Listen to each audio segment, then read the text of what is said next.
makakapanayan po natin si former presidential spokesperson Attorney Edwin Lacerda. Magandang umaga po sa inyo, Attorney. Thanks for joining us today. Hi, good morning, Andrea and Andre. How are you? Good morning, good morning. Attorney, ito nga pong desisyon ni Mayor Leni Robredo na hindi na po talaga tumakbo sa national post. Sa inyo pong personal na pakikipag-usap sa kanya, ito po ba ay final decision niya po niya talaga? At masasabi po ba natin na, kasi syempre yung mga tao po nag-iisip na nawala na po ng pangunahing muka ang oposisyon? You know, this is not, she has often said, parang niya sinasabi na hindi na siya interesado. No? February 5 na nag-meeting sila Bam, sila Risa, sila Senator Frank Drilon, Butch Abad, and si Leni Robredo. She said in that particular meeting that I've always been telling you na I'm not interested in running for national position anymore. Ang problema, hindi sila nakikinig. Kaya I suppose, ngayon publicly sinabi na niya na she prefers not to run for national elections. And she would like to focus on Naga kasi Naga talaga ang base nila. Sa Naga naging kilala ang mga Robredo dahil kay Jesse Robredo. He implemented good governance policy sa Naga at naging kilala. So I think sa pananaw ko, she owes a lot of service due to Naga City dahil 6 na taon siyang wala sa local. So ngayon naging mayor siya. Gusto niyang bigyan ng pansin ang kanyang syudad na Naga City. Pero, But that's really where she has always been. She stated that for a number of private meetings with her, marami na sinabi na niya dati pa yan, naalala ko mga January pa lang or February, sinasabi na niya na talagang ang preference niya is not to run for national. Pero ano po yung magiging epekto po nito or gaano kalaki po yung epekto ng kanyang desisyon sa traditional opposition? And do you agree dun po sa sinabi ni former Senator Trillanes na maaaring maging mukha ng opposition ngayon ay sila Senator Risa Ontiveros and probably si Senator Bam Aquino? There is basis to what Senator Trillanes has been saying because we've already seen publicly, nakikita natin sa mga surveys na ang mga numero ni Senator Risa Ontiveros, Senator Bam Aquino ay talagang mababa. It's owing to the fact that the people expect si Leni pa rin tumakbo. That's why mataas ang numbers ni Leni pero ang numbers ni Bam at saka ni Risa are being suppressed. Through no fault of, hindi kasalanan po yan ni Vice President Leni Robredo. It's because ang taong bayan talaga, at least in the middle forces, ini-expect or they're hoping na tumakbo siya. That's why mataas ang numbers ni Leni. But may nakita na kaming mga surveys na ginawa na kapag tinanggal mo, kasi you're doing scenario building, di ba? You cannot just avoid just focusing only on one candidate. So if you take out Leni Robredo in the surveys, in the equation, sorry, you would see the numbers of Senator Risa Ontiveros and Senator Bam Aquino go up exponentially. So it won't be a problem for us, although admittedly mataas ang numbers ni Leni, but hindi tayo magkakaproblema dahil we have very many qualified candidates in the persons of Risa and Bam. And you know, once a vacuum is created, we have a saying in physics, nature abhors a vacuum. Right. So somebody fills that up. So when there's a vacuum, now you see na kapag sinurvey mo ang taong bayan without Leni's name, aangat talaga yung numbers ni Risa. I've seen it.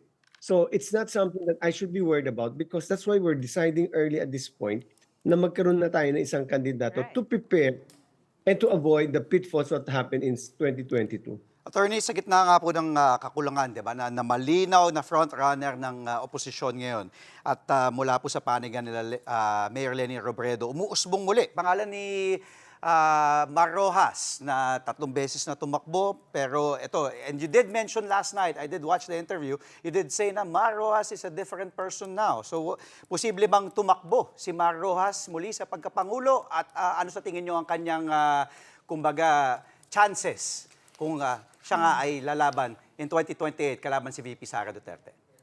You know, this whole, nabigla ako nung tumawag sa akin si Congressman Ege Irisit, sinabi sa akin na, sinabi ko na si Mar ang kandidato mo. Sa amin naman kami talaga matagal ko nang kilala si Mar, matagal na kilala ni Ege si Mar, kilala namin ang kapasidad at abilidad ni Mar. No? Forget the fact of yung mga sinasabi, as we're now looking for competence in government. and governance. So, arrayed against Sara Duterte, we believe that sa panig namin, si Mar, si Risa, si Bam are all qualified.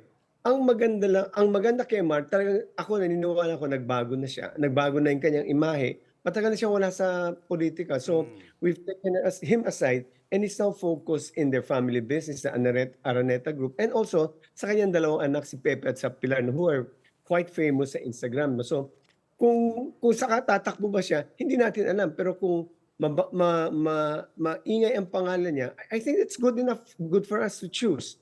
Kasi nandiyan si Risa, ako very clearly, nung wala pa si Mar, ako talaga at up till now, naniniwala ako na fully qualified. Pareho kami ng pananaw ni Senator Trillanes. Si Risa, lumalaban yan habang tahimik ang oposisyon. Siya yung lumalaban eh. Siya yung nagtataguyod ng Alice Go and all. Sa akin, sa tingin ko, kung hindi natin alam kung papayag si Mar, hindi pa siya nakakausap, pero nakimar yung decision na yun. But sa akin, magandang ano yan. We're talking about competence right now in Right, 2020. Pero attorney, Magandang addition siya. yes, attorney, having said that, bago tayo lumipat sa iba pang topic, sabi niyo nga po kanina, mababa yung numero ng mga nasa traditional opposition.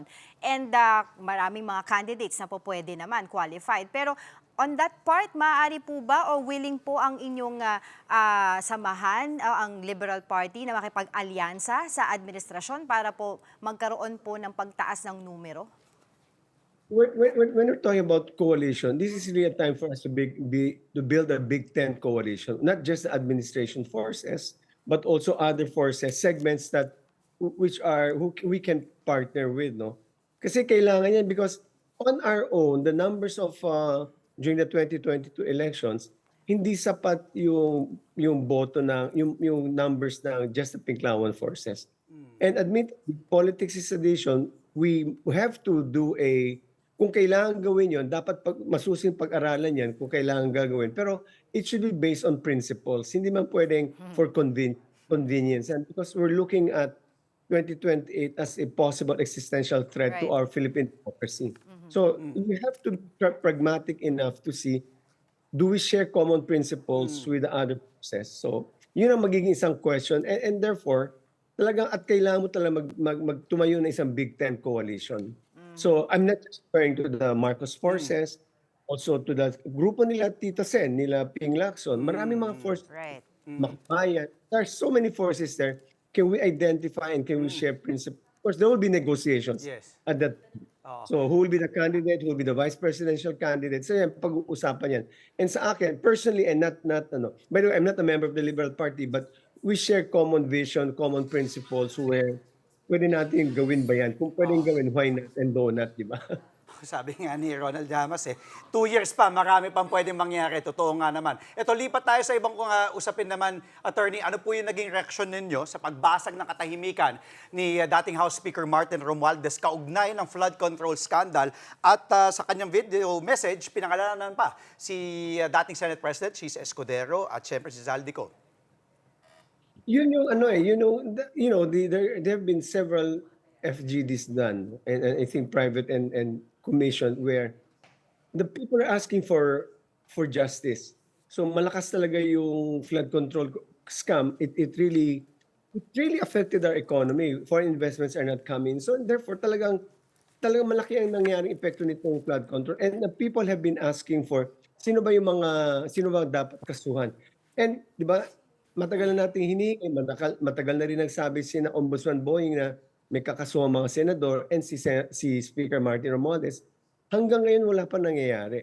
So I think people are still expecting, where is justice? Kung hindi mo mabigay yan, the fundamental problem with not being able to deliver that is the loss of trust in government. Until you're able to do that, you're able to remedy the situation of flood control, and one of them being to hail those culprits to justice, magkakaroon ng issue on trust with the government. Kaya kailangan talaga makita ng taong bayan ang hustisya. Kung minensyo si Chis Escudero, minensyo si Speaker Martin Romualdez Even and the Saldico, executive, these are the taong on the small committee, di ba? Ito yung small committee na sinasabi na where they manipulated the budget, and therefore we're just waiting to speak Ombudsman Boying Remulla Alright. to deliver on his promise. Okay. Attorney, last na lang po, at kasi may mga naging ulat po na isa daw po kayo doon sa pinagpipiliang pumalit bilang DICT Chief. May offer po ba? At kung meron, tatanggapin niyo po ba? Walang offer po. Wala pang offer. Wala pa akong nakakausap sa palasyo. So, I cannot speak on that matter competently. Kahit kung merong offer, will you accept it? It hasn't crossed my mind yet. So, we'll see. At kung meron man desisyon, attorney, dito mo sabihin sa show namin, i-breaking mo dito, attorney. Alright. Maraming salamat po sa inyong oras, Attorney Edwin Lacerda. Mga kapatid, Angela Lagunsad Castro po para sa komprehensibo at makabuluhang balitaan at talakayan, mag-follow at subscribe na sa social media pages ng News 5.